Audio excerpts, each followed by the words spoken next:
Hey there, Media Mail Gang. It's Katie with Katie Reads, and welcome back to the channel. If you're new here, I resell used books and ephemera on multiple platforms, and I talk about that here on this channel.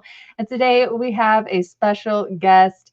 For those of you that have watched previous videos and are on social media, you saw me put out some, what questions do you have regarding Amazon? And most of you know that I've been anti-Amazon for a really long time. And we'll get into that later here in a minute with this video. But I wanted to let Koty, the book guy, introduce himself real quick. And we'll start diving into some of the different questions and different things about why Amazon over eBay. Koty, go ahead. Well, Introduce yourself. oh, it's all on me right now. Okay, so I've been selling primarily on Amazon, explicitly FBA for about almost 6 years now, and it's something that over time I have kind of specialized in understanding what the market is for books, and more than just what the barcode books are, what the gurus tell you need to go for, how they tell you need to scale a book business. And focus primarily, I have the same mindset as the eBay sellers. I like good books and monetizing off those and getting those back into the hands of readers. That's my primary goal. And I found that utilizing that and focusing on that, it's been a substantial benefit to my business. I'm able to work from home, have time with my family, and it's amazing. Obviously, you can see behind me, I don't hide anything, right? I try to I try to keep it out there. Right now, we're in crunch time. Plus, I'm getting some remodeling done. I've got another addition to my Oh, building coming up. fun. Yeah. Yeah. So, but it right now it's crunch time. I am trying to get as much out to FBA as I can while also processing everything before it all starts to slow down. But yeah, that's me. I'm a book guy. The book guy. Can't The forget book that guy. that That's the true. That's there. true. That's true. So That's true. guys, again, like I said, I've had this YouTube channel since 2021, and you guys have seen me selling books on multiple different markets. Some have worked out well, some haven't. And Amazon has been a love-hate for me off and on. And I think now that I'm back into it this year, and after meeting Koty and deciding to give Amazon a try again, this is probably the biggest reason for me that Amazon was horrible for me in the beginning is because, like Koty said, I was told that the only way to have a book business and scale and to do certain things was because you had to have a certain type of book product, the textbooks, the barcode books, the books that are, the really fancy fiction and just the sealed books and, no, get into media, get into DVDs, do this, do that. And I just felt so overwhelmed because I had a great opportunity in my community to get free books. And still to this day, guys, I source because I want to. I get so many free books. I am just so blessed with that. And so, that being my primary inventory acquiring, I was just so frustrated with Amazon. I was feeling like a failure. It wasn't working. The types of books that I was getting, I was told don't sell on Amazon. So I resorted to eBay, and they were selling on eBay, and they were selling for good money on eBay. So I focused on what was making me money, which was eBay. Then, fast forward 2023, I meet a guy named Koty who does the exact same thing that I do between free book pickups, estate sale cleanouts, all the things. And he's getting the same exact type of inventory I am, good condition, acceptable condition, ex library books, and other condition and types of books. But he's selling exclusively on Amazon. And I'm like, what? I was told this stuff doesn't sell. It was mind boggling for me, disappointing in a way, because I feel like shame on me a little bit. I should have tried things despite what other people were telling me, but it was a growth thing for me. And now I kind of know, and it made me a better bookseller at the end of the day. It really did. And so now I've gotten back into it. February is when I started. Amazon has just grown exponentially for me. I'm sending almost everything that I get now. I mean, my acceptance rate is really, really good for Amazon. So guys, I it's still love hate. Like Amazon's a pain in the neck sometimes, and we'll get into that and we'll talk about that and we'll talk about different things and tips, tricks, the questions you guys had. But that is the reason I decided to make this video, is because I feel that Koty is, like I said, like he said, he thinks like eBay sellers, and he has the same type of inventory and inventory acquiring methods that I do. And I think that that's really important, that you guys hear from an Amazon seller that's doing this full time, making really good money, that's doing the same things that I'm doing, because I've been really successful with eBay. Now I'm doing really well with Amazon and eBay. So I just want to share that with you guys. You guys know that I'm not going to ever make a video about anything that I don't truly 100% support. And so that's why I brought Koty on here. I think that he has a lot of value to give you guys. And I'm done pumping him up.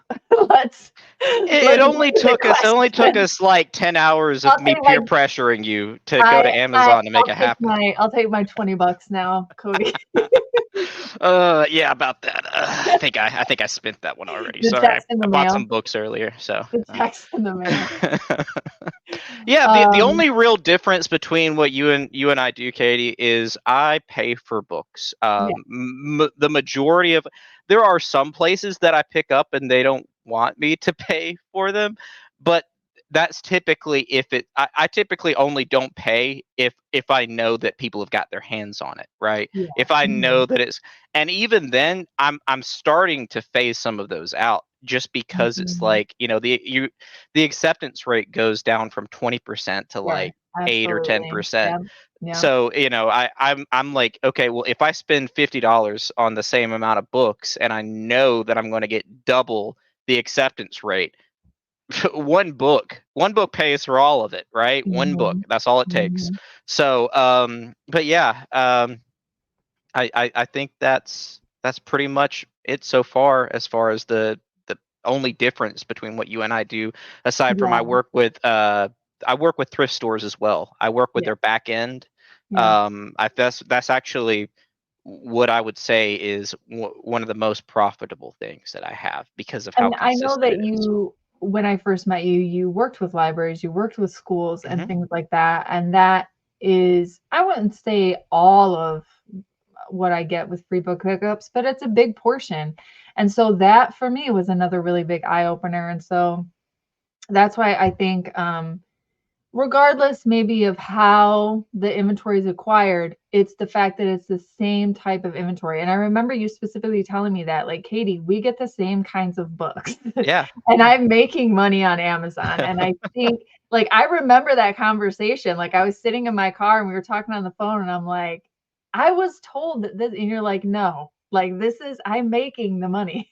Right. So, that was the I've final push had that I've I had needed. negative reviews come up, but I have never, there has never been a negative review that said my book was an ex-library book. Yes. Yeah, I Nor agree. has it I ever agree. mentioned anything about that Yep. happening. So Yep. it's Yep. it's all context, and Mhm. that's another thing too. One thing, I don't know if you mentioned it or not, but aside from what people say the types of books to get, focusing so much on sales rank Mm. drives me crazy. Buy box drives me crazy. Yes. Yes. It is a part of it. Do not get me wrong. For the majority of your books, your sales rank and e-score, stuff like that. And I know this may be foreign language to some of your viewers, but Mhm. um, it's not all that. You don't have to focus solely on that. I think Yeah, that's a part of it, but and I think that's the reason that we're gonna title this video the way that we are, because I feel like I was stuck in the past too. I think other sellers are stuck, or stuck in the past. I think that people feel like there's only one method and one way to do this, and that's not true. And so I absolutely. think that's very important with people kind of understanding, Amazon over eBay and things like that. Like Amazon doesn't have to be as scary. Like, I mean, yeah, there's ups and downs, whatever, but it doesn't have to be as scary or as cut and dry, like you have to do it exactly like you see someone else who's making, whatever they say they're Right. making on Amazon a month kind of thing. So Yeah. let's dive in real quick because I don't want to forget them. So if any of you follow me on social media, on my Instagram stories, and if you don't follow me on social media, make sure you do, because every now and then I'll post on my stories different, questions, polls, things like that. And it's an opportunity for you to kind of, ask your questions, put it out there, and then we can throw it up in a video. So make sure to follow me on Instagram, and I'm on TikTok too, I think. I got to be cool. I'm on TikTok. So Instagram, as far as Amazon questions, and this is a good one, because we already kind of talked about this a little bit. Um, how do you approach things as far as like Amazon being intimidating, in the sense of like, also people think that there's like tons of scams on Amazon, like tons of scammers out there buying your books and trying to return them, whatever, it's not the actual book, that type of thing. So I guess let's dive into that a little bit, with Amazon being intimidating, the whole scammer thing, and it's difficult to sell on Amazon. It doesn't appear straightforward. Like, let's kind of talk about that a little bit, the myths behind that, because I think So they're myths. yeah, I would say yes, but I will also say, there are returns that we get on Amazon, right? Sure. Just like we get on eBay. And there Yep. are scammers that we get on Amazon, just like we get on eBay. Or even if we had a storefront, right? People can walk in and try and steal. People will do what people will do. But selling on Amazon, the beautiful part of it, as you scale, returns are just going to be a part of your Mhm. your your business model. And Yep. and most of those, like you're going to be reimbursed one way or the other. Either the book's coming back, right? And then it just sells again, or something gets messed up on Amazon side, and you can be compensated for that issue that they have. I utilize it on Books Pro, but they set it up. It doesn't cost me anything, and they go through and they challenge anything that comes up. Excuse me, sorry. Oh, And yeah, so if there's any sort of issue with, like, let's say a return or something, doesn't come back through that should be profit to me, they challenge it, and they actually will show me a breakdown of the ones that they do. guys, Sorry, I be know. patient with us. We both have been in households with some crud going around, so Yeah. be Katie patient didn't with mention, but us. I'm doing this with the Rona today, guys. With the Rona. Okay. All right. The dedication is real. The It's dedication real. is real, It's real. and so are the meds. Yeah, that is true. That is true. So, Uh, being back on Amazon since February, I have had 3 returns. Um, one of them ended up reselling again, got listed, sold again, no return. Second one got refunded. The other one just is listed again, and it's just sitting there waiting to be sold. So sure. since February, I mean, that's 8 months that I've been back on Amazon, and I've only had 3 returns, and 2 of them turned out positive, in my opinion, because funds were received. And the third one, I mean, it just got relisted again. So with eBay, same kind of situation. On eBay, books have a lot smaller return rate, I feel like, um, versus if you were selling electronics or clothing or something like that. But it's pretty comparable. I Yeah. mean, because But Amazon also like is going to have a little bit higher return rate because of Prime, and they're catering to buyers a lot. Not that eBay doesn't either, but books for me just don't return as much on eBay. I get maybe 2 a year. So I feel like with Amazon, the fact that I'm 8 months into it and the year's almost over, only having 3, I mean, that's pretty comparable to it eBay. is. Yeah, but now it will change based off of how much inventory you have and Volume. what Yes. sell. Yeah, Yep. Yep. like that's gonna play a role. But for me, I think I have like a 0.6% return rate, something like that. Wow. Yeah, so Wow. it's I mean, and it's gone up before and it's gone down before, but it really, I mean, I think it's way better to have a return on Amazon because you don't have to deal with it, right? Like on 100%. Yes. eBay, Okay. you're Yeah. dealing with it. Great point. When it's FBA, you don't have to do the whole messaging back and forth. You don't have to approve the return. You don't have to deal with them being mad because you didn't refund their shipping, or you do refund their shipping. Like, there's a lot less headache with an Amazon return. And to be honest, like, Amazon just does everything from A to Z. Like, you get an email and you just go on with your day. I mean, it's just, Right. Yeah. it's a lot simpler.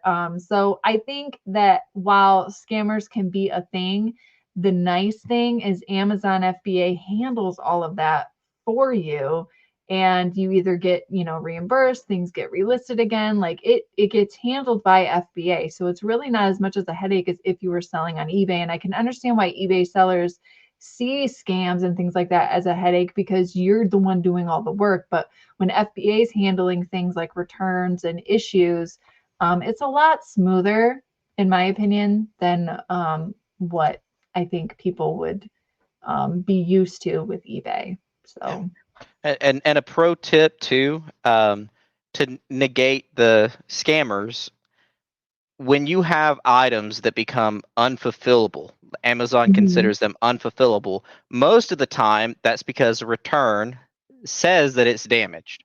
Yeah, People can, I mean, it's literally, I'm sure anybody knows, right? You buy something off Amazon, you go to return it, you just pick what it is that's yeah. wrong, Oh, yeah, and you yeah, can put it was damaged. Okay, yeah. but you can now, if that goes to Amazon, if you have it, if you don't have this turned on in your settings, they're just probably going to destroy that book. It's going to be Mhm. destroyed. I get all of those sent back to me. Every Yeah, single unfulfillable book comes back to me. same here. And I mean, either way, if it's a low profit book, whatever, But a lot of the times, it tends to be the higher profit books that come back that way. Like this year, this textbook season, I had multiple $100 textbooks come back, and guess what? They're perfectly fine. I've not Yeah, had a single unfulfillable book returned to me that was really damaged. So right, that's just right. a little So side you note. just list them, send them back to FBA, and move on, right? I Mm-hmm. mean, yeah, Mm-hmm. exactly. Mm-hmm. Okay. And then as far as like Amazon not being as straightforward, I won't get into the weeds with setting up an Amazon account and doing all of that, mostly because this video isn't meant for that. And also, it's been 5 years since I've set up my Amazon account. I have no idea the types of things and experiences that you guys would be seeing being brand new in 2024. I'm going to be honest. That said, that may be content that I make for the future, walking you through setting up an Amazon account. But what I will say is, yes, when you sign up, you're going to be brand new. Yes, they're going to hold your money and not pay you out right away. Yes, you're going to have to try and get auto ungated and make some sales before you get approved in certain things and publishers and all of that. It's Amazon. Okay. So there is a little bit more of a barrier to entry than 5 years ago with books now than there was back then. However, a lot of the times you can get auto approved and things. You just start making the sales, and then whatever you can't list on Amazon, you could still list them on eBay and make a profit. So kind of keep that in mind too. Like, if you're starting with Amazon and you feel really frustrated, I just talked to a lady recently about this, and just encouraged her to keep listing on Amazon so you can make your sales. And whatever you can't list on Amazon and they won't automatically approve you or ungate you, you can put those on eBay. Run them in tandem in the beginning, but eventually you will be surprised how quickly you can get automatically approved in a lot of things with Amazon. It just takes time. And I've kind of experienced that even myself, because for like a good year, I wasn't really listing much consistently on Amazon. I was even back to a personal account. I wasn't even a business, account on Amazon. And getting back into it, I had to get auto and get it in a lot of publishers. So I do understand the pain points, and I'll let Koty talk on this here in a second. But it's just like anything else. Like, when you're brand new on eBay, they don't pay you out right away. It takes time. You have to get the sales, get the feedback and all of that. And it takes a little while to get the sales because you are a brand new seller. You got to get that positive feedback and all of that. So eBay has its clunkiness too. Mercari has its clunk. Anything you start new on any platform is going to take a little bit of time. So Amazon, I think, just gets the most hate for that because,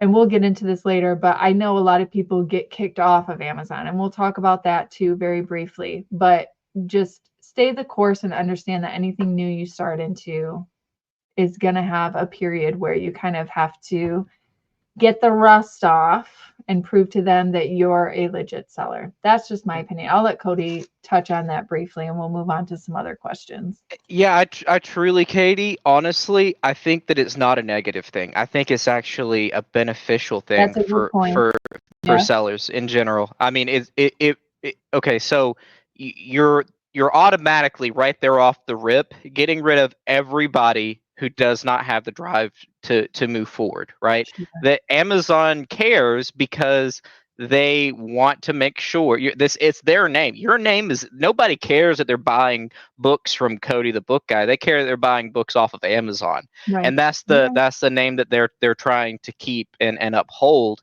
which I mean I would feel the same way honestly if it was my company, but um that is the barrier to entry is a very good thing for a seller on the platform. Obviously, I'm talking as someone who has been on the platform, but this is not even though it's stricter than it was, this is the same type of thing that I ran into for a long time. Yes. And anything that Yeah. came through, I just would click see if I can get auto gated, and then eventually most things came through. There are still things I'm gated in, and I'm okay with Mhm. that. Yeah. Usually there's a good reason that I'm gated in it, right? You'll see IP claims more often from these Mhm. publishers that they're gating me in, and I'm fine. I'll make half the profit sending it somewhere else, just to Mhm. be able to move the inventory. But Mhm. but yeah, no, it's definitely a hurdle, but I think it's a healthy thing for the book business, especially selling on Amazon. It And keeps and sometimes it protects you because I've noticed with a few publishers, they're the only ones selling those books. In mm, my experience, it's been religious, like Catholic, educational, religious type books. And interesting. so it makes me wonder, like, okay, is this um, would they come after me that I'm not approved to sell their stuff and, that type of thing. So in some senses, it's a protective thing too. Right. And I kind of see it like that way too. Like it feels like a hiccup, but sometimes it's really a blessing. So that could be another thing too, to just kind of approach it. But really, it does define the people that have the motivation and the drive to stay the course and keep going. Most resellers quit within the first 90 days. So you have to decide if this is something that you're willing to just keep pushing through. And that's what I encourage people. If you really want this, stay the course. It does get better. It does get better. So, and I think Koty and I are both proof of that. So, Oh yeah, definitely. I'm glad that it's starting to move forward on your end with that with the yeah, restricted finally, items. finally, Amazon trusts me again. All right. And I just want to go through the YouTube video ones very briefly too. And then we have some other things that we're going to chat about. But so this one, I mean, I don't know, Koty. I'm Uh, curious to see what you say, but um, so this is very specific to the types of genre or authors that you see selling well on Amazon. And this person asked authors like John Grisham, do they sell, or thriller authors, spy novels, that type of thing? I know my answer, but I'll let you go first. Yeah, I mean it's an obvious one. Most of those are sell to a buyback company or put in lots if you want to make a little bit more to sell putting them on eBay. Now, one thing I will make mention of is sets, right? Like some of those Mm. authors have sets from Okay. their Yeah. books or a series from their books, and you can find, Okay. especially if you're like, that's the beautiful thing with estate sales and me working at. I should have been muting myself. I didn't know I could do that. Oh my The little God. microphone down there. Okay, yep, okay, all right. But anyway, anyway, you can get find sets, especially when you're dealing with estate sales, and why I like Yeah. thrift stores, because thrift stores, the back end inventory is pretty much someone's estate 90% of the time. So Yeah. you're finding, if people have collections of these, they want to have that series. It's the same like if you find Harry Potter books, right? You can find and have those series. So be watching when you're picking this stuff up, because they might actually be, people can have listings up. Amazon can have a listing for one of John Grish. I can't think of anything right now off the top of my head, but one of his series, and if you have a complete series, check and see if it's worth it, because you could turn books that you might make $3 on the whole thing into a $50 sale if you have a Right. complete set. But for the most part, for me, as far as what I am like looking for, I would say nonfiction primarily, with some exceptions. Primarily nonfiction is like the best, regardless of whatever category in the nonfiction, that I have the highest accept rate in nonfiction. Now, there's obviously different authors and first editions of like Stephen King, stuff like that. That stuff is amazing on Amazon, dude. I sell $100 Stephen King books every month. Mhm. Um, and by the way, yes, sell your expensive books on Amazon. Stop being afraid of it. Stop being afraid Mhm. of it. Just send that stuff in. If you want, put it in a poly bag, wrap it in saran wrap to keep it Mhm. protected. But sell those there. But yeah, no, primarily nonfiction. I like the obscure. Anything that I can see, if I'm looking at it and it looks obscure, or you can just feel the book and it's like got that weird, almost self-published feeling to it. I Mhm. love those, because those are going to be rarer books in general. Now, does it mean that they're always valuable? No, it doesn't. But if it's obscure and it has a following, it is going to be valuable. You're going to find the book, when you pull up the Amazon listing, Sure. you're going to see no active listings, and then that's when you do a little bit of a deeper dive into it. And those are the books that keep your ASP, average sale price, keep that thing up. Right, right. Yeah, and that's a good point. That is a good point. So my thought is that is a eBay seller, like very common mindset is they're looking for genres and they're looking for authors that are like slam dunks every time, but the market is so fluid on Amazon that even with Stephen King, like your mass market paperbacks are not going to sell like your hardcover first editions, and that's just the reality. Even on eBay, it's like that. So it's hard for me to like say, oh yeah, this genre is a slam dunk or this author is a slam dunk, because really you don't know until you do the research. But I will say, again, obscure. Stuff, very niche stuff like, chess for moms, like just weird Yeah. things that are very niche, I have found do really, really well on Amazon. Not all the time, but they do well on Amazon. And things like, Michigan fishing techniques, Yeah. just like weird stuff that is especially like cookbooks from the 60s. I've Oh been God, selling yes. cookbooks from the 60s on Amazon like crazy. And then this is something I don't hear a lot of Amazon sellers talk about, but children's books sell really well for me. And they're Absolutely. good, very good condition, ex library children's books, and they sell like hotcakes. I mean, Hmm. they're your bread and butter profit, Right. but I mean, you need that in your store just as much as you need those, long tail high dollar books too. So again, it's really just about, I think, um, scanning everything to learn about what's junk and what's not, and Right. you'll start to get a rhythm. And then also understanding that you really have to have some kind of software to educate you, and so you can learn and have those kind of bad buys and good experiences and things like that. Obviously, people try to prevent bad buys and bad listings altogether, but still to this day, being 5 years in, I'm still going to have bad buys. I'm still going to have bad listings every now and then. That's just going to happen. That's just life.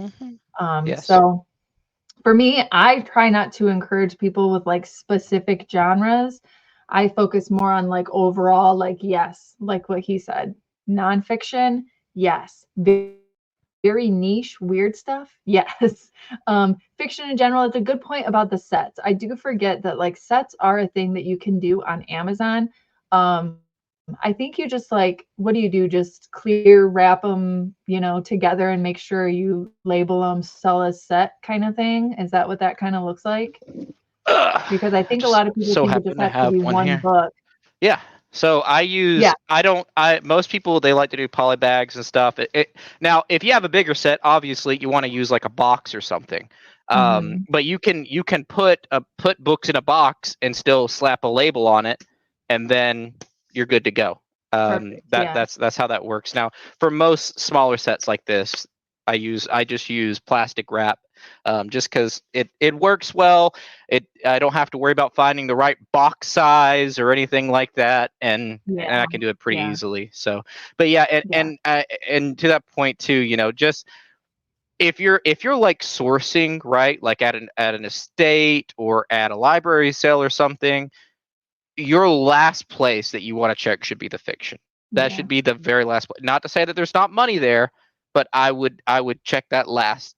I would say starting with education is always a good one. Like, Religion. yeah, Yeah. education, religion is great. Anything you see that's vintage, just grab it, and Hmm.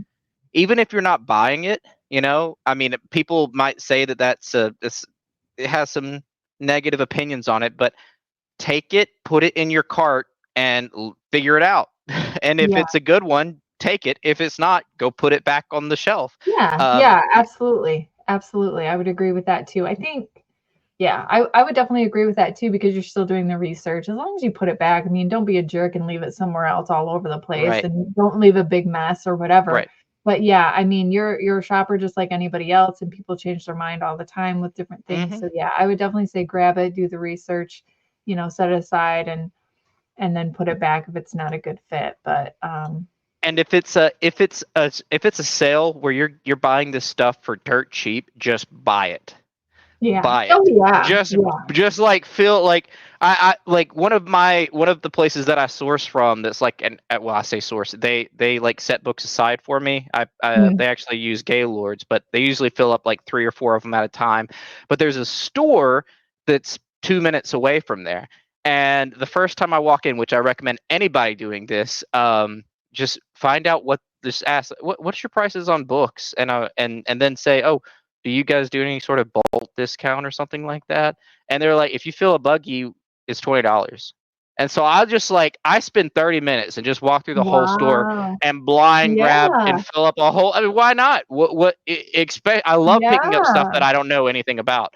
So keep in mind too, you don't have to sit there doing research on everything, especially if you're Sure. getting stuff cheap. Like, there's no point in it, Mhm. because it's a learning experience. You're paying for that knowledge Yeah, at the same time. 100%.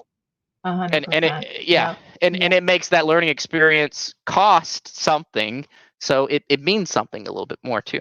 So, Oh, yeah, that's true. And for my northern friends, a buggy is a cart. oh We call it yeah, a cart up here. I forget y'all up there got them buggies, grocery Shopping buggies. cart.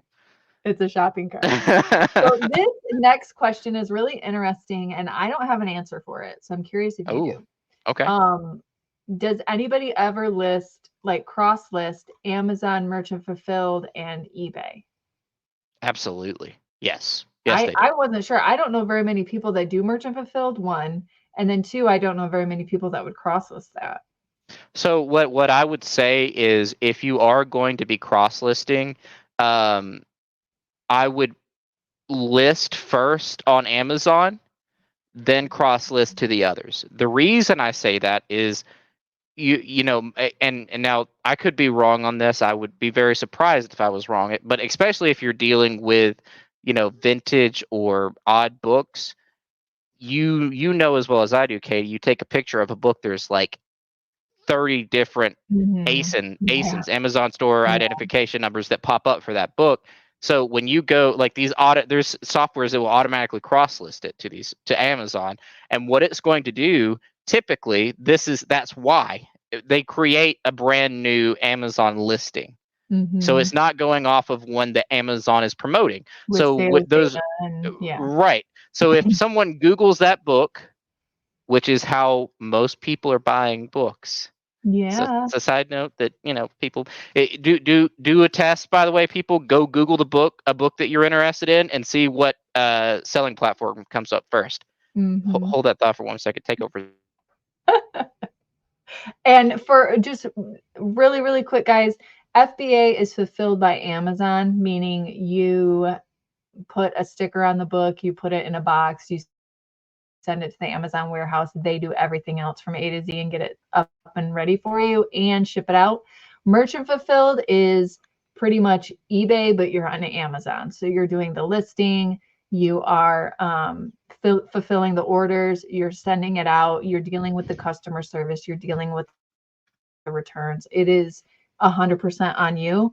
So that's what we mean when we're talking about FBA versus merchant fulfilled. And that's why it's an interesting question, because I don't know a lot of people that use Amazon for merchant fulfilled. And I don't know a lot of people that list on Amazon merchant fulfilled and also on eBay. But I mean, it seems like it would be a smart thing to do if you were, if you're gonna get a lot of eyes on the item. So that was kind of Well, an interesting question that what I'll say though to that point, Katie, is in my personal opinion, though I'm sure people feel differently about this, especially if you're just getting into Amazon, don't do merchant fulfilled.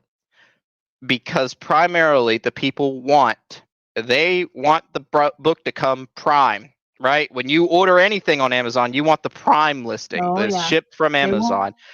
want they want it next day, same day. And you can now it's not you can't start out this way, but you can become I forget what the term is, but it's like prime. You're a merchant seller, but you can have access to being prime, which can give you the buy box and stuff like that. But you have to have like a 1 day shipping time or handling time, and it just sounds Mm, miserable. I don't want that in my life. wow. um so, but Yeah. you can't do it. But I would say don't, because if it's a good book, right, it's a good FBA book. If it's a good merchant fulfilled Mm-hmm. book, it's a good FBA book. I don't care what anybody says. Oh, they're going to be like, yeah, but if it's a 5 million rank, I don't care. I don't care Oh, if it's 5 million rank. please.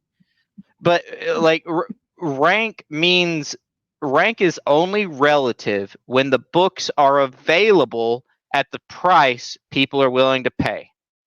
Period. It's Sure. the same thing. Sure. It's the same thing Sure. as eBay. The listed price is only relevant when it's available at the price people are willing to pay. So that's why I hate Mm-hmm. that viewpoint on rank, because you could have a nice book up for $100, but the sales ranks 10 million. Well, if you go through and look at the sales history, it may not be $100 book, but it's a $50 book. I'm happy with that, right? And Mm-hmm. I sell books that people say will never sell You're or right. take way too long to sell every single day. If I have a day that goes by without multiple 5, 8, 10 million ranked books that Mm-hmm. sell, I'm surprised. Usually every single day. Now, don't get me wrong, my inventory has scaled up to that point, which has made Sure. that easier Yeah. to happen. But those are the books where it's like, okay, and I think this might transition into it if you're okay with it. Yeah, I Kind was of just gonna hitting, say, explain to them how you can look at that, sales history.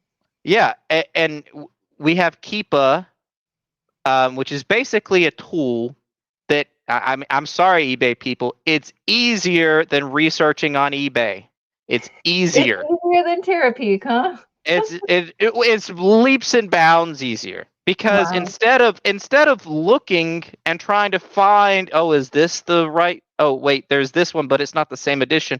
No, when you pull up Keep Up, it's going to give you all the sales history on that exact listing. which is going, if you're doing everything right, it's going to be the same book you have. You don't have Mhm. to filter through, and it's not Right. scrolling through all this. It's looking at a chart. Now, I don't want to scare people. This chart is so easy to look at. I barely passed quantitative skills and reasoning in college, people. Okay. And I can do it. It's so easy. People are terrified of it for no reason Yeah. whatsoever. And another good thing to say about Keepa is it's any products. It's not just books. You can look at toys, you can look Yeah. at health and beauty, you Yeah. can look at media, you can look at so as if you decide to get into like retail arbitrage and combine things with books, whatever, you can look at anything. So Keepa is very, broad in my Right. opinion when it Yeah. comes to different categories. I 100% agree. Um, I'll also say too, the primary reason for me that Keepa is so easy to read is if you need to use Keepa on a book, that's what makes it easy to read, right? You Sure. don't need to look at Keepa on a book that's selling every day. Right. You don't need Keepa for that. You only need Keepa on the books that have weird ranks, or they have, crazy high prices, or there's no available offers. Sure. And Hmm. you're usually, those books are selling at most a couple of times a month, Hmm. right? And all you're looking for, and I'll tell you guys, go look up YouTube videos for this. It's I'm telling you, you'll find it. It'll tell you. It's so easy. You're looking for the Hmm. green line to go down, Yep. and at that point in time, whatever that used price is oftentimes going to be what the price of the book was when it Mhm, sold. So mhm. it's super easy. And another thing too that I think this transitions into is um, worrying about what was your was it excessive inventory, or what was that specific Oh, question? yeah, storage fees. Long-term storage fees. Okay. Yeah. Long-term storage fees are not a problem. They're a resource. Their Mhm. own long-term storage fees are a problem if you're sending in bad books. Yeah. Long-term storage fees are a cost of doing business if you're sending in good books, right? So I paid, I think last month, over $270 in long-term storage fees. Okay. So, but when I use that as a resource for me. If I have $270 in long-term storage fees, that means that I have books in my inventory that I'm happy sitting and waiting to sell, because I know that those books are going to do well above and beyond the cost of having long-term storage. Now, if you're looking at your inventory and you've got books that have been sitting there a year, and Mhm. their sales price is $8, you've got a problem. But Right. but those Right. books that are sitting for a year, if their sales price is 75, 80, 100, $150, and you know that that book is worth that much, that's not so much of an issue. Sure. Um, because Sure. I sell those books often enough to be happy paying long-term storage And fees. it's like, I've heard tech and sports talk about this with eBay, those long tail things. It's like a parking spot, with eBay sellers struggle with storage fees because eBay will let you have a listing sit out there for forever, as long as you want, for years and years, and you won't get charged anything, except when it, auto relists, whatever, because eBay relists the items after it's been sitting for a while, but you're not going to get like those long-term storage fees. But at the same time, it's just sitting there. It's not making you any money. So I think that's why eBay people kind of struggle with that. Like, why do I want to pay for something to sit there, and pay for that parking spot for it to sit there and sit there? But if it's a $500 book or, Right. an $800 book, I mean, you just have to make sure that it makes sense, Hmm. right? Yeah, And that absolutely. and I think that's what freaks people out because with eBay, it's like those long tail things. They don't mind waiting, maybe a year for a $120 item to sell, but they're not getting any fees for letting that sit there for a Right. year, right? Right. So I think that's where some of the fee with or the fear with those storage fees kind of comes from. And just to be clear, and I know that number was kind of scary for a lot of people, but you're talking literal pennies after Mhm. like 6 months or 9 months or a year per book per item. Very small amounts. The only reason mine is the level it is just because of the quantity of books I have active on FBA. Right. Um, so Right. and I'm not saying don't go through and clear out your stuff, right? Like I go once every month and I clear out old inventory if it needs to Mhm. happen. Um, some things just, you know, I can be wrong sometimes. I know it's crazy. I can be right. I can be wrong I hear sometimes. you. I hear you. I can definitely be wrong. I make mistakes just like anybody else, but Right. I would say the majority of the time, most of those books are going to sell eventually. And if it costs me an extra $2 for a book to let it sit there to sell, and it makes Mhm. me $100, why would I be afraid of that? I wouldn't. So. Yep. Yep. But I the feel but the you. the important part is to make sure that people understand, especially when it comes to these high price books, make sure that it is a high price book. That's the Yeah. problem with these scouting tools. They Yeah. can all they can see, the only data that your Scout IQ, Scoutly, any of them, they only go off of what's listed and the sales rank, and they do the math based off of those two things. Well, if people if the prices are set for $800, Scout IQ is gonna be like, go for it, buddy, send Right. that thing in there. But and don't get me wrong, sometimes that happens, and sometimes you got a banger on your hands, but Yeah. Yeah. most of the time it's just a overpriced book. Yeah. Um, so, And yeah, that's just learning lessons. Like that's just things that, just kind of come with that. And I think that's what freaks people out is like they're just really scared to learn and they're scared to fail. And so I think I was one of those people. I was scared to fail. I was scared to learn. I was scared because everyone told me the kind of books you get don't sell. But I just tried it and here I am. So again, I think it just comes back to you got to want it, you got to be willing to try, you got to be willing to just do the work and learn yeah, because I think time is the best lesson, honestly. Um so there was one other, I don't want to ignore this other yeah, question here. Um but I feel like we already talked about it. They were talking about how do you select books for FBA. We've talked about a lot of different ways of using software for that. So I feel like we've already talked about that. And then would you do merchant fulfilled first to see what Amazon is like? And we kind of already talked about that. First off, I feel like it's going to be a lot of headache. And then second, if it's good for merchant fulfilled, you're really missing out on having the luxury of FBA. That's right, just my opinion. yeah. And you're I gonna would sell. You'll not. sell less books. You'll sell less books I by would a not. landslide. My personal feeling is if I'm going to sell on Amazon, I'm going to do FBA because I already have an eBay store.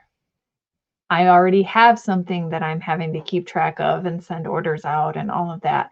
I want to have eBay run in tandem with that so that way I can get a bunch of stuff sent to them, have a very niche specific amount that I'm doing for eBay, and that can marry very beautifully. So for me, that's what I choose to do. I really, really recommend not starting with merchant fulfilled. I think you'll quit sooner. Yeah, If you start merchant fulfilled, you will quit really quickly and you'll get frustrated with it. I think you'll like FBA a lot more. That's just my personal opinion. uh, yeah. Um, and then our last one was I'm gonna have to really think about this one Uh, because I can't like one doesn't like really, really stand out for me, but I don't know. We'll see what you say.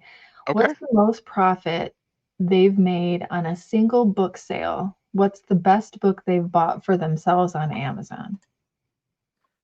So, okay, do sets count for this question, or Absolutely. do I uh, would, do- I we'll would we'll do say both. any listing, in my opinion. I'll do both. I'll do both. Okay. All right. To be fair. All right. So the single best sell of one listing on Amazon was $1,500. for a religious commentary set that I got for free, by the way. Three That ninety I nine, got for baby. free. It $3.99. was a beautiful, beautiful But religious free books set. are just junk. Remember? Yeah, right. Yeah. But the funny part about this sale was like I was so excited for it. Like it was a big set. I think That's the box weighed like 70 pounds or something like that. I had to send it in with like special labels because what it like their max is typically 50 pounds, but yeah, if it's over that in one item, you can ship it in just one box with the Amazon label on right. top with the shipping. But anyway, I'd put it up and it sat for like a month, and I was like, shit. So I'm sorry, I You're don't know if I sweating. can. You're sweating. But I think I had it listed for like 1,800 because nobody had one up. But I dropped it down one day to 15 or $1,600, and literally within like 8 minutes it sold. It was gone within 8 minutes. But the best single book was it was how to make 300 or how to make $20,000 off of 30 acres of land. I forgot something like that, but it sold for like $580. But I really caught it at a beautiful time. That's the beautiful part about Keepa. Book has sold Mhm. for as little as before I listed mine for as little as $80 and for as much as $200 before. But Yeah, what I the seasons, yeah. yeah, well the seasons and also supply and demand. Supply and Oh, demand yeah, is a big true. Yeah, factor too. mhm. Yeah. So there hadn't been a single copy of this. This is and I actually found this book again later and sold it for a little bit less, but it must have been it's like it's about farmland, something like that. This guy Yeah, is apparently they really like cared about it. homesteading, I think that's kind of trendy right now, the whole homesteading thing, like Yeah, making yourself self-sustainable and all of that. yeah, and it just hadn't been available for a long time, so I just Mhm. put mine up there high because I mean, like the beautiful thing with with these types of books is it's going to sell, it's going Right. to sell for a good price. Most of the books I price them to move.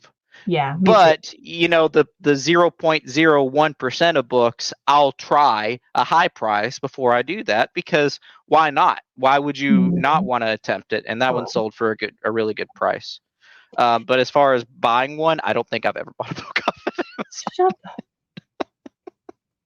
Why would I buy a book off of Amazon?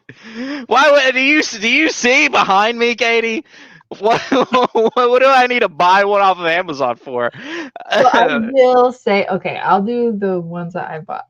So I will say that I've purchased books off of Amazon because they're my friends who are self-published authors. So like in Mm. those instances, like some of these over here, because I'm going through a lot of my stuff, video coming out soon of me going through my stuff and what I sent to FBA. Um, a lot of my friends, I'm in writing groups. I have friends that are authors or book people and really into books and they've written books. So those are things that I've purchased off of Amazon. And I love every single one of those because I know some of those people personally. Some of them are signed, even if that's the only book that they ever write. Like for me, that's just kind of like the equivalent to like, your yearbook and everybody signing your yearbook. Like those are cool things, cool accomplishments in people's lives. So that's when I buy off of Amazon book related, that's usually what it is. Every now and then I have, back when I was in college, every now and then I'd buy some used textbooks and things like that. But that's the last time I had to do that was like 2021. So it's been a long time since I've had to do that. But I would say best sale on Amazon, the only one that I can remember right now, like off the top of my head, and there may have been better ones, $210 sale for a Ooh. biography, and it was like from the 70s, and I had to like do the thing where you open up the copyright page and type in the ISBN number and you find it that way. It was not a barcode book. And I sold that and I found it at an estate sale for $2. So that is one thing that I specifically remember.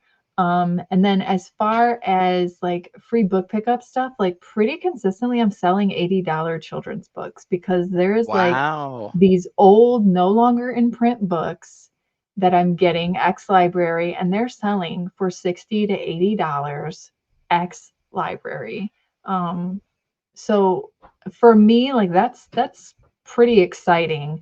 And to have that consistently happening every single month is kind of cool. So again, that's why I get excited now again about Amazon. But best sale, I think that's what I've had so far.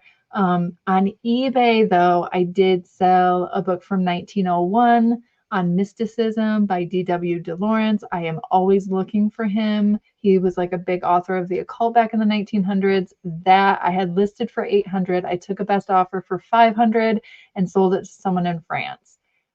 Would you sell an antique book like that on Amazon? I'm curious. If there was a listing for it, I would. Yeah, You would. absolutely. Okay. Yeah, I mean, like my question is, what do you worry about? Right. So, okay, can it be lost? And I think Maybe. you answered the only thing that would keep me from doing it is if there was a listing or not, because I'm not comfortable creating a brand new listing. Yes. I Same want here. to piggyback off of something that already has sales data and, you know, things like that. And the only reason I listed that book on eBay is because the 90-day sold. Well, one, there was only two other listed. They didn't have the dust jacket. I did. And then the other three that had sold in the past 90 days were selling for 300 plus. It did not have the dust jacket. So I'm like, I have the dust jacket. It's not that beat up. So like all those things were the reason that I listed it. If I hadn't seen sold comps, I don't know that I would have listed that on Right. eBay even. So that's an interesting point though. As long as it has a listing, you're comfortable doing it, Yeah. regardless of the age. Yeah, I think, I mean, so now I hear the horror stories of people like Amazon losing their stuff, their boxes, stuff like Sure. that. I personally have never had that. Now, I can speculate a reasonable portion of that is people doing a bad job taking care of their boxes and packing stuff Sure. properly, Yeah. to make sure things don't get messed up in transit. Also messing up, not paying attention, and their labels not, their barcode's not even working right with their Right. inventory, or it's the wrong barcode. Right. Do they also make mistakes? I'm sure they do, but I can tell you this: I guarantee you Amazon makes less mistakes than I do. Mhm. I can guarantee you that. I agree. I agree. The only time that I've really had constant hiccups with Amazon is when I don't do this anymore, but back when I was first on Amazon, I was kind of in between with getting a thermal printer. So I had them Mm, doing my labels and yeah, I was paying, it's like 50 cents yeah, it's now, it's but back expensive. then it was like 15 cents or something like that. I want to say early 2019. And that's when I was doing it. It was a lot cheaper than it is now, or maybe 30 cents or something. It was a lot cheaper. And so that's where I had a lot of hiccups. And then finally I got a thermal printer and I got, I just didn't have a printer. Like I had no Right. way of doing my own labels at the time. And I just was just trying to dive in and get started. Like I was literally asking my parents to print off my eBay labels on their like inkjet printer. Like that's Yeah. how I was starting with some things before I actually got my own thermal stuff. So that was the one time that I had really, really bad hiccups with Amazon. But for the most part, even in times where like stranded, I will do the click of like investigate it, research it. 8 times out of 10, they find it, they fix it, it's fine. I move on. Or you can do those reports where you can find lost, ASINs, put in that information, they give you money back. So it's Yep. just like, And that's part of what Books Pro does yeah, for me. yeah, That's a part of that system too. So I don't ever even I've never I mean, until they started doing it, I never even thought about doing it for myself. So there's no telling how much money I've missed out on just because things have gone. I've just always looked at it like, dude, I'm getting, even if they lose a $300 book. right. Let's say that happens. Do I care? A little bit. I care a little Mhm. bit, but how many other books have they had and not lost, and how much money have they made me? did I pay more than $1 for that book? Probably not. Probably not. So it's you. Those are the types of fears that are going to just hold you back in general from being a bookseller. And I think this is a good point to go to. You know, Amazon is the dog right now. Amazon is the top dog. But you know what? 5 years from now, it may be somewhere else. And I promise you, that's where I'll be. I'll Yeah. be where the place Yeah. is. I empathize with the eBay sellers, with the mom and pop stores. I do empathize with them, but I don't sympathize with them Mhm. because in any business you have to adapt to the market. And I personally think especially if you want to grow a business on your own, there is no better business to start into than used books, than getting on Amazon. Mhm. You Mhm. save, I mean, the amount of that you're able to sell and process on your own or with one or two people, which that kind of, I know we're kind of at that hour mark, but I want to make mention to that. If I could go back in time, I would have started using a lister from Right away. day Yeah. one. Yeah, From I feel day that. one. I feel that. Because I mean, like I'll give you guys, exactly what I do. I pay 45 cents per listing, right? Oh, So okay. every book I Thanks for pay sharing 40. that, 'cause I think a lot of people struggle with knowing what to even, pay. You know what I did? I just basically went through and I was like, okay, I counted. I was like, okay, if I do this effectively, the way that I would do it, how much am I making an hour? Mhm. And that's what I did. So 45 cents a listing, and I also pay on top of that $2 per box that they complete. Got it. That helps too because sometimes you get the bulky sets. It just kind of it adds pads or pockets a little bit. So I see every single book basically costing me about 75 or 80 cents from the listing and shipping cost. So it Got cost me about 40. It cost me Gotcha. about 45. I average every single pound to be about 40 to 45 cents Okay. Yeah. shipping. That's Okay. what on average. So, between listing and that, 75, 80 cents per item. That's just kind of the average that I have it out to, and that works for me. But Mhm. get somebody in and do it fast because I mean, especially Katie, too now, like go-to lister is so easy to Mm. use. Oh, I yeah. mean, you like going from something like Accelerlist to go-to list. I trained somebody who had no idea what the Amazon world was or the Mhm. use. He didn't even think you could make money selling books. He came into the warehouse, mini warehouse, but he came into the space, and within 2 hours, he left, went home, and by the end of the week had 500 books packed in box for me. It's not. I mean, it's Well, not hard to do. yeah, and it's such a relief, especially if you wanna get into this full time. I mean, take it from a stay-at-home mom on top of that and running a business and all the things. It's just anything that makes sense financially that you can delegate out, do it. As soon as you financially can, as soon as it makes sense, do it. Do it. Yeah, yeah. I mean, the way I look at it is like, okay, 200 books is about $100 of what it would cost Yeah. me. Mhm. 200 books. Would you? I mean, like, do you not think that 200 books that it is well worth that $100 to not do the listing? And that's another thing too that I know for a fact because I'm that person. Most book hunters, book sellers, they're not really book sellers, they're book hunters. Yeah. They like to hunt, they don't like to list. Yes. And that's fine. It's okay to be that person. Own that, and know that that's your weakness. Okay, but you use the fact that you know that to your advantage. If you love to list, by all means, do it. Find somebody to go And hunt the books delegate for that you. out. Yeah, and just get somebody else to do it because it's literally the one other thing you have to do in the business besides finding the And books. that's actually a really good point because in the eBay community and reselling on other platforms, death piles are a really big thing. A Hmm. lot of people love sourcing, and then the death pile sits. They don't want to list, they don't want to deal with it. Um, I am someone that gets my books in bulk, and it's exhausting. but it's also just about between having the fast Bluetooth scanner, Scout IQ, and GoToLister, I'm able to bring that down to a significantly smaller time than what I was able to do before. And when Absolutely. I was only on eBay, I mean, with eBay, those pickups took me all week. Now Yes. it takes me half a day, if Right. that.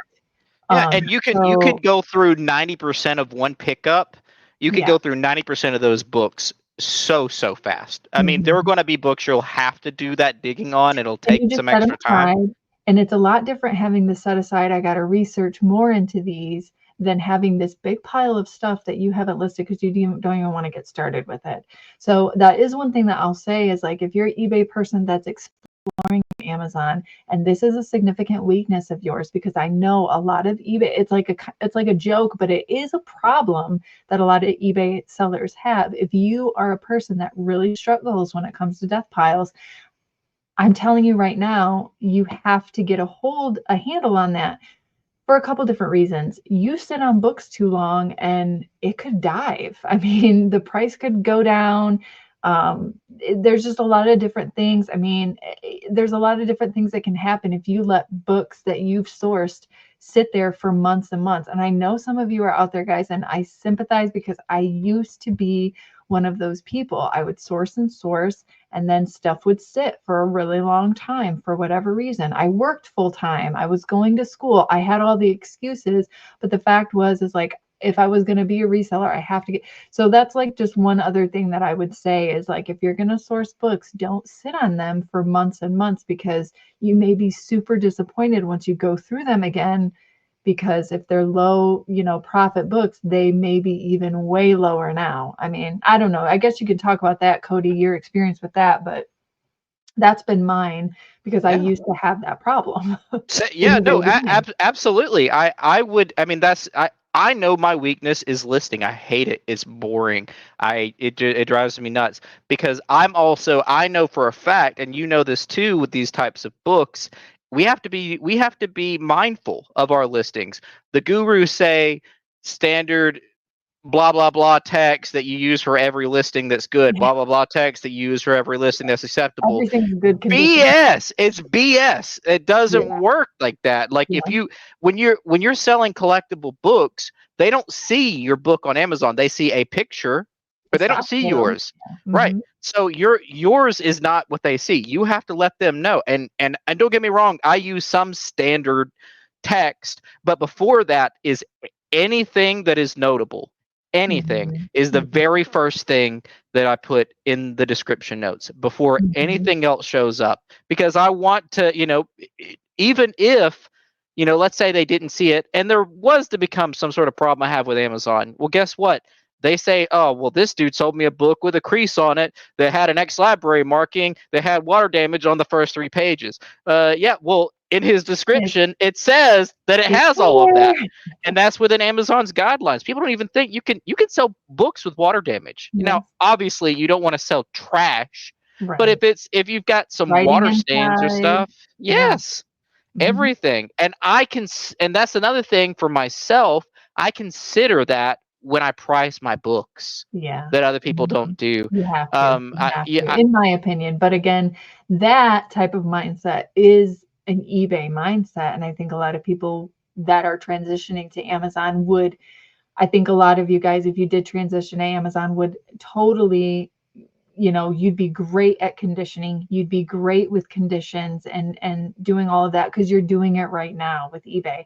And you'd be really good at pricing because you'd understand that, yeah, all of these are selling for, I don't know, $30, but mine is probably worth 23 because of all these issues. Like you can understand how to properly price it versus, people that are just trying to, well, Scott IQ says this, so I'm going to do this, you know? right. Yeah, and odds are you'll probably sell your book faster than the other Mhm. people will. Mhm. And that's another thing too that I do. So, one thing that helps me a lot is I utilize Palette IQ, which allows me to print out a barcode. It's Oh. basically my version of Scout IQ. It lets me print out a barcode that is the ASIN, which is the what identifies that book on Amazon site.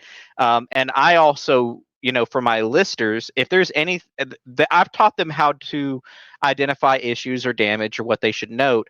But what I do is if it's a book that needs to be priced specifically for whatever reason, I just write it in a pen on that book, and they put it in a separate document with that ASIN. And then when the shipment goes through, I just pull up my document, and then I set it, Nice. for a maximum price or a minimum price, because it goes both ways too. And Yeah, that makes my life so much easier, because you want to do that when it's in your hands and you're doing the research versus having to do it after you after the sent it fact. in. Oh, yeah. Mhm. That's another thing that's going to keep you from sending in crap too. Right. Right. Making sure that these things are actually worth this amount, but before going through that rabbit hole. Right. But yeah, no, getting a lister. It's you can pay them, especially with the model like what Katie has. If you guys are following Katie's model, you're getting this shit for free. Okay, put some. You have to spend money. I'm sorry, put some Mhm. money into it, and let that be the investment that allows you to do what you love, which is to go find more books and process books. And maybe it isn't listing, maybe it's shipments. Maybe it's Right. packing up the shipment, or maybe it's, I don't know, maybe you don't want to get a repricer right away because you only got 300 in inventory and you want to manually price so you can learn or something. I don't know. And you don't want to deal with listing or shipments. You want to just focus on repricing and what that looks like. I mean, whatever it is that you want to lean into and do more, um, that is where you really need someone to come in, guys. And you know that I've had my sister, those of you that watch my channel, I've had my sister helping with a lot of different things. And that's what she helps me with, is just kind of the pain points of things that I just am not crazy about and I just don't have the time for. Sure. And especially with running a YouTube channel and everything else. So we all have busy lives and different things going on. So I definitely recommend, as long as it, and maybe even if you need to be in the red a little bit until you get to the profit point, because in the long run, it can make sense, doing that initial investment of having someone help you from the very beginning and then, starting in red and then moving into, the profit over time. That's an option too, especially if it's something you're doing part time. You still got that full time job cushion. So it's not hurting you as bad as if, like, you're a full time reseller, all your eggs are in this basket or in multiple baskets, whatever.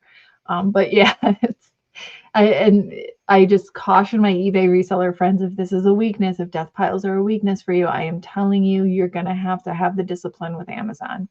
I mean, like, when I do my book pickups, the stuff is sorted within a couple days and it's sent out to FBA within that time frame. It does Mhm. not sit longer than a week because it's just, you can't do that with this market. It's got to go, it's got to get in there, it's got to get into the warehouse, and it's got to sell. Yeah, yeah, and I think too a lot of fears, because I say this just because it was one of mine, which was, well, an employee, how do I even deal with that, or how do I go about Yeah. that, taxes, and then Mhm. people in my house. Nobody, like, I've got two listers, and both of them work from home. They come Yeah. here, they pick up crates of books, they leave, and they come back with boxes ready for me to ship out. And they are considered 1099 employees, Mhm. which is just a fancy way of saying I just take the total that I spent on them to my tax people, and they tell me what to do. That's it. Yeah. Like, uh-oh. Yeah. Oh, you froze. Oh, there you are. There you are. Um, Did I freeze? yep, you Oh, froze for a minute. sorry. You're good. But yeah, it's not as difficult. It doesn't have to be that difficult. And let's all be honest with ourselves here, people. You can pay your friends. You're starting stuff up. Let's just Mhm. just throw a couple bucks Yeah. somebody's way, and you're not going to run into any problems doing Yeah. something like that, Absolutely. especially starting. So it's something that can seem fearful, but it's truly, if I could go back in time, that is the number one thing that I would do, which is start having someone do the things that I hate doing to be able to I continue to know it. scale. I know it. I completely agree. I really do. I completely agree with that. And I hear even eBay, sellers talk about that and all of the, the cross listing, getting the tools, like, just do what you need to do to make this easier on yourself. Because in the long run, it makes it. makes the process so much better. It allows you to focus more on finding profitable stuff and getting paid. Yeah. So I really dug my heels in with that for a really, really long time. I really wanted to run a lean business. But the reality is it's worth the money when it you get your time back. And time is just Bingo. so being a full-time reseller now, I've really, really understood the value of my time and being a mom Absolutely. and, all the other things and running YouTube and whatever. So time is just it's such an important piece now. So Yeah. yeah, I couldn't agree more. Well, let me just ask real quick. What would you say if you were to compare the time that it takes you to do 50 listings for eBay, and then tell me the time that it takes you to do 50 listings for Amazon? Oh God. So yeah, I mean, so assuming that those 50 books are ready to go, I know in Scout IQ, like it's ready to go. And the 50 items for eBay, I've already done the research. I just need to list them. So like I know they're ready to go. 50 bucks on Go-To Lister now. I mean, less than 10 minutes, honestly, because that's the past experience that I just had. I think I posted like an Instagram video about it or whatever. With eBay, a minute and a half each, so about an hour, hour and a half. It's about an hour, hour and That's a half. actually fast for eBay. That so you're considering the description, the pictures, the title. So I'm a sell similar girl. So I'm going to find the Okay. listing. I'm going to do a sell similar. With books, I always take a minimum of 4 to 5 pictures. So really it's just like the picture taking and removing that background within the Amazon or the eBay app. That's like really the longest part. My descriptions are minimal on eBay because I take caution with the photos. Sure, So, sure. so the sell similar, I will say with eBay, like that's what keeps it low like that. But Sure, still, sure. $50, about an hour and a half. Yeah. Yeah.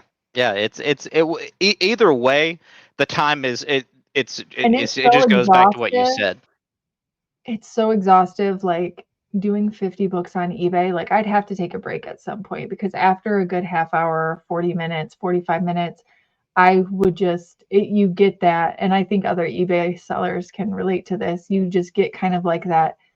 I can't even see straight right now because I've been doing the same thing like this straight, Yeah. with Go-To Lister, I scan the barcode or I type in the barcode or whatever, and you can keep going. Like Go-To Lister is thinking and getting stuff up and on there, but you can keep going. So it's still catching up with you. So you can just keep going and keep going and keep going. And you might have to wait a few seconds for it to kind of catch up to you, but I mean, it's all there. And that was just like, wow, so impressive to me.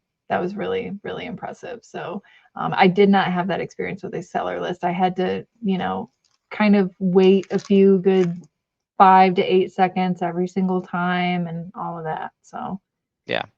yeah. It just the key point at the end of the day for me, you get your time back. Hmm. And it's not marginal. It's extremely like the scale of which time it takes you in general, because It is night and day. you're not only considering listing, you're considering customer questions, having to deal with haggling Yeah. with people, having to deal with Hmm. boxing it up and shipping it out, And that less than 10 minutes, return. guys, even includes like throwing them into the box and packing it up. Like Yeah. Yeah. it's yeah. I mean, night and day difference. I mean, And then it's a good feeling. It really is yeah. a good feeling. And again, like eBay is still going to always have my heart. I'll always have allegiance to eBay. Like, but the fact of the matter is that it is, it is significantly different than FBA. FBA is nice. It is a really, really nice piece to have. So again, if you're exploring it, I encourage you to do FBA. And then just, I mean, they can, like I said, they can be married together really well. They can complement each Yes. other really well, running them together. So just something to kind of explore. I myself am doing that and I really enjoy it. So Yeah. I'm not going to be by any means say that there's not a place for eBay in my world either. It used to be through consignment with some people. That's changed, but I am there are books that just there's not a listing on Amazon, or it's a lot of something, or it's a signed Mhm. book, or whatever. For whatever reason, there's a spot for eBay to be a part of it. But Yeah, I think that that is like less than 5% I'm of getting there. what I get. I'm getting to that point. I'm Yeah. getting to that point. A lot of my stuff is going to Amazon. Yeah. Now I deal with a lot of like pamphlets and ephemera and stuff like that. That's still going on eBay. I'm not sending those into Amazon just for a mixture of reasons. Like there's no um, listing, or the pamphlets kind of make more sense as like a lot, and just different things like that, ephemera in general, postcards, stuff like that. Always But check them though. You never know. Take the yeah, picture with them, scan with the app. You never know. Could have a yeah, banger on there. yeah, People are married to the shopping platforms as well, by the way. There could be a list, there could be 20 listings up on eBay, but if it hasn't been up available on Amazon for a year, there's going to be somebody that's waiting to buy that item that'll only buy from Amazon. And you could put what that's you would have true. sold for That's true. eBay for $10 to $20. You could have Serious, put it up for 50 to 75 bucks.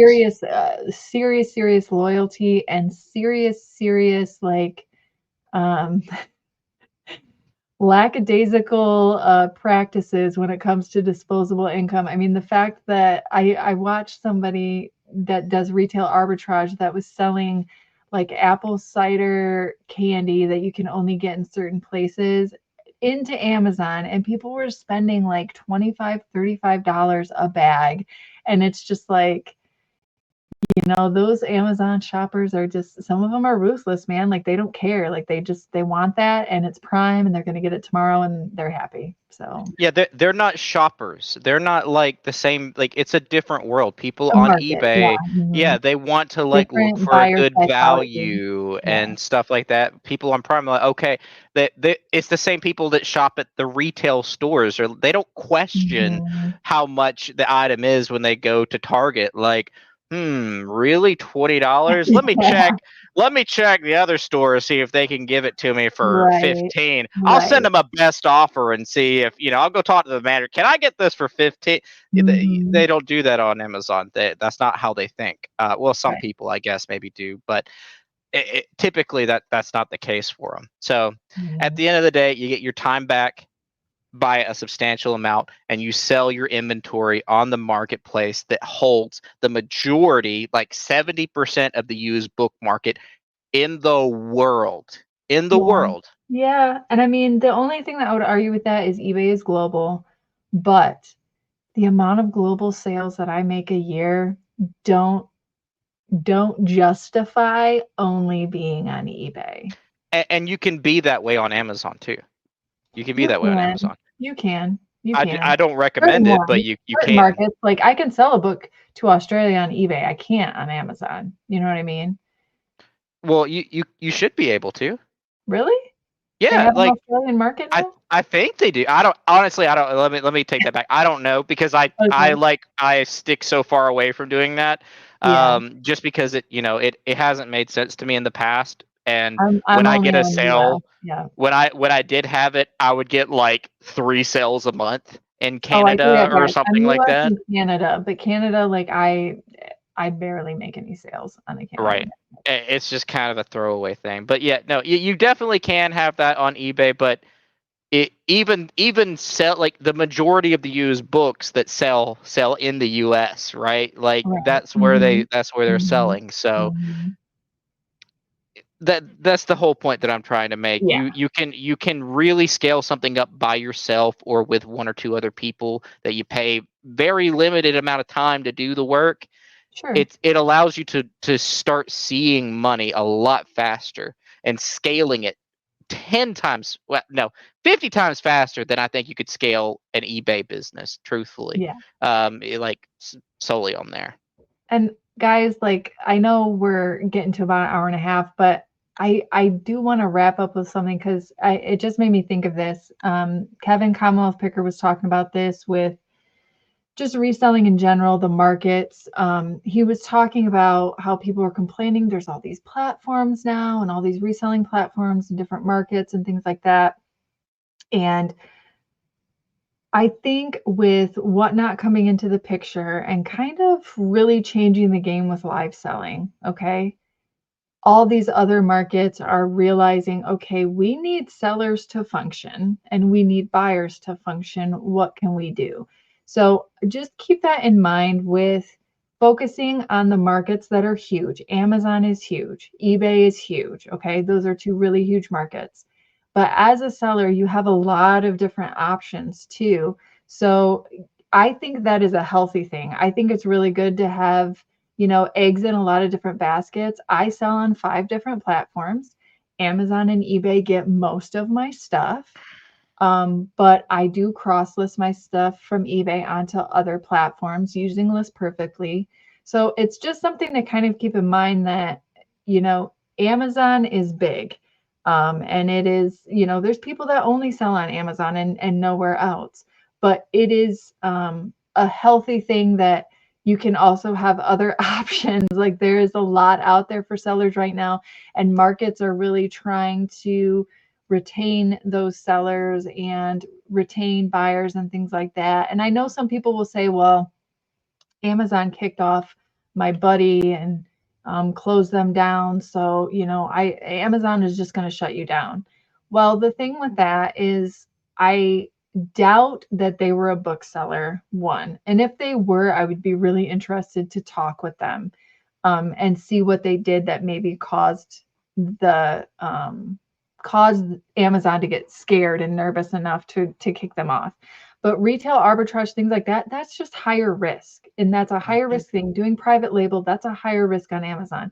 When we're talking about books that we do, that is just, super low cost of goods, very abundant, overall low barrier to entry to sell them, and still, even with ebook and audiobook and all of that, not a dying thing. Paper books, everyone's buying them every single day. I would just say, like, you can still get kicked off of eBay. You can get kicked off of Macari. You can get kicked off all these other platforms too. So as a seller, like if you try things and something comes up and you need to pivot, you definitely can. And I think with us as sellers, having all these options is a really, really good thing, because 2005, you didn't have options like this, like we do now with selling. You didn't have, I don't even know when FBA started. I don't know if FBA was even around in 2005.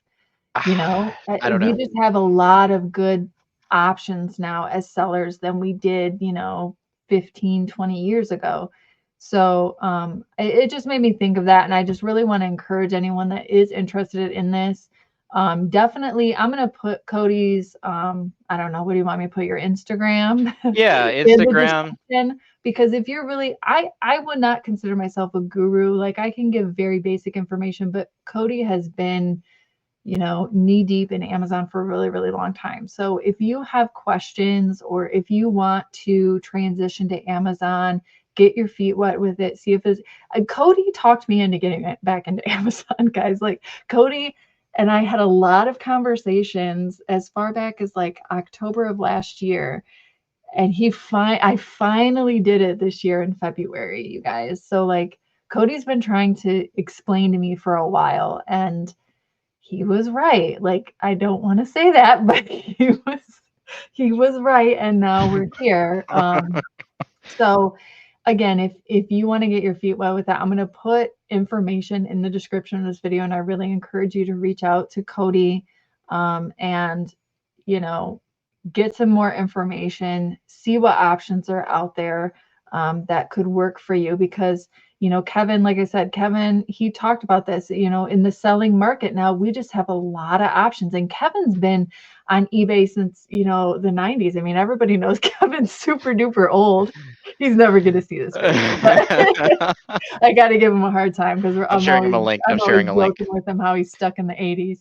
But, there's just, and things are changing. That was another thing Kevin talked about. Things are changing for sellers too. Live selling is going to be a thing. Amazon is taking over. Like things are changing for sellers, and you can't, you know, do things like we could 10 years ago. You just can't. And especially if you're a full time reseller, I know a lot of you guys out there have pivoted and been resellers for a really long time and have seen the changes, and things are continuing to change. And I think that, again, back to the title of this video, we can't be stuck in the past. We really, really have to, pivot and be open to other options. And as sellers now, we have so many different options. So I really hope that this video brings some value to some of you that are considering Amazon or scared of Amazon, and, maybe adding it to your toolbox. And I think you'll be surprised, because Amazon has, really picked up for me, and it's really surprised me as a eBay only person for a really long time. And I think too, I'm sure we'll do something like this again, Katie. So Yeah. Phil, and this is just my opinion. Share how wrong I am, and let me prove that you're wrong. Yeah, Right. And the absolutely. next time I want to Absolutely. be able to do that, because I think that Mhm. I am always down to be. I know I come across sometimes as sarcastic and arrogant, but I'm not really. I'm just sarcastic. Just sarcastic. Arrogant, just okay, maybe just a little bit arrogant. Yeah, Just I a, mean, just a little bit, just a little let's bit give arrogant. her that. But but in all seriousness though, I am always I never hold myself to be like I'm right, and I'm Yeah. willing to take criticism. But I would want to prove you wrong. That would be my Mhm. goal, because I think that I'm right on a lot of this stuff. Or if there's any other questions, feel free to ask. And I'm happy to kind of go through this again. This was really fun. I enjoy talking about this. I like the I like when things aren't just a smooth sailing boat, and we really push the boundaries and push Mhm. people, because I think like that for me especially is like a motivating factor, is being pushed in a different direction than what I think is the right direction, and that really pushes me to learn and to grow. And I hope Mhm. that that does the same thing for you guys as well. Yeah, um and absolutely. and I can't wait to do it again. This was I really fun. know, I know. It'll be fun. And guys, like I said at the beginning of the video, I just really wanted to bring this value to you guys, because you guys are always seeing me go through the experiences, right? The ups, downs, the things, the pivots, the new things that I'm doing. And this has been a really serious part for the past, like I said, 8 months. I've been doing this since February. And so I really just wanted to bring it to you guys. A lot of you do free book pickups because of me. A lot of you have learned a lot of things because of me. So I want to share the value where I see it. And Koty, with us having a lot of the similar inventory and things that he was selling that I have, but I was told doesn't sell. Like, it really, really changed the game for me, guys. So, again, if you're interested, reach out to Koty. You can reach out to me too, but Yeah. detailed stuff, really, really in-depth stuff, I'm gonna push you to Koty. I'm gonna encourage you to touch base with him. I don't know if Koty has any special links or anything to set up appointments or anything, but just reach out to him on Yeah. Instagram, and he'll, If he'll I set have it up something there. done by that time, I'll send it to Katie. But right now, I Yeah, don't yet. And I'll get her yeah. to put it in there. But I'll yeah, put it yeah. in the description. Yeah. And Yeah. I can always go back and update this video, guys. So just kind of look at the description and see if anything's changed with the links. But yeah, I really hope you guys found value from this. And again, in this video, drop questions if you have any questions or comments, thoughts. I literally pulled everything that you guys had sent to me, and we talked about everything in this video. So I appreciate everyone that stuck with us for that hour and a half that we talked about it. There was just a lot to talk about, and just a lot of potential, and a lot of really good Yeah. questions. And we And didn't. thanks, I would guys. say we didn't even touch 50% of them, honestly. Right, right. And thanks, guys, for the fun questions. What's the Yeah. biggest book you sold? What have we bought? I mean, that's kind of fun things to talk about. So thanks for that, guys. Koty, is there anything else that you want to promote or talk about? I mean, you're not super big in the social media scene, but Yeah. you Yeah, if you know, find me on Instagram and you're like, is this him? Yeah, because there hasn't been a post in like 5 years. It's still probably me. it Um, is. Yep. so for most people that do know who I am, you know that I was on a podcast for a while, and Hmm. I stepped back Hmm. because personally, I just had to devote more time into my business. Truthfully, Hmm. it was either that or cut out time Yeah. with business or cut out time with family, and that was not going to happen. Yeah. Had to make a choice. So and now I'm happy to answer questions as much as I can. I am considering doing consultations. That is still a work in progress. I don't have it set up yet. Okay. But I will say truthfully, before doing anything like that, unless you just have the money to spend on something like that, I would encourage you to look up content on the internet before reaching Mhm. out to me. Truthfully, I don't want somebody who's brand new to come, spend money on something like that. I want them to go and find what they can on the internet for free, because that's how I did it. I Yeah, learned how to do this just off of YouTube that's all I University did. and Yeah. Facebook. You know what I'm saying? So I do plan to offer something like that. But again, I encourage you to not do it unless it's just something you really Mhm. want to do. And that's I said I got out of the podcast game because of my time. So it's got to be worth my time to do something like that. Mhm. And I Mhm. try to be fully transparent on anything that I do in that 100%. Yeah. direction. Yep. Yep. So Yeah, yeah, definitely. Well, thank you so much, Cody. I appreciate absolutely. your time, And and all yours. that for this Our video. our sick time. I'd say this was pretty good being sick. I mean, yeah, with us both kind of not feeling the best, I mean, this is a pretty darn good video that we put together. Guys, stay tuned for future videos. If you're new to me, consider hitting subscribe and liking this video and hanging out. We will have more Amazon content along with eBay content and just all the different platforms that I sell on, essentially. So we'll talk about them all on this channel. So thanks, guys, so much, and we will see you